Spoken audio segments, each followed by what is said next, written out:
In 1936, Luciano was convicted on prostitution charges and sentenced to decades in jail. Vito Genovese, the underboss, took over the top spot but was indicted a year later on a 3-year-old murder charge and fled to Italy, leaving Frank Costello in control of Luciano's former operation. He continued the prostitution and gambling rackets while expanding into legitimate businesses such as large poultry and meat packing operations. He avoided drug importation, a profitable sector favored by then-former boss Vito Genovese. Costello helped the Luciano family expand illicit operations to include slot machines in Louisiana in a deal with Governor Huey Long, and New Orleans crime boss Carlos Marcello. Costello, with Meyer Lansky, invested in illegal gambling in Florida and Cuba, and he started standardizing the system of taking and distributing bets among bookies, not just in New York, but nationally.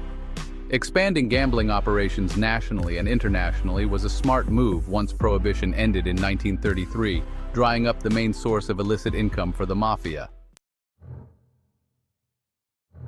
When Vito Genovese finally returned to the States in 1945 and was acquitted of his murder charges, he intended to resume control of the Luciano crime family.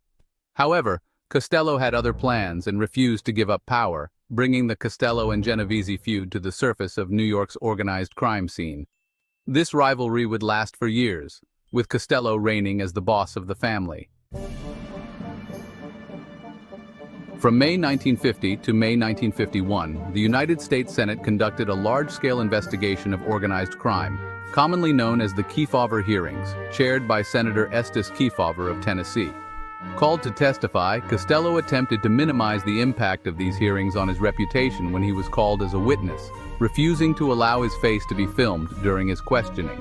His demands had the opposite effect, as the news cameras focused instead on his hands as Costello fidgeted throughout the hearings, broadcasting his evasive answers and nervous gestures live to a huge nationwide audience. After sparring with the lawyers for the committee for hours on the first day, he walked out of the hearing on the second day, claiming that he had a sore throat. Costello was eventually convicted of contempt of the Senate and sentenced to 18 months in prison for his refusal to answer questions.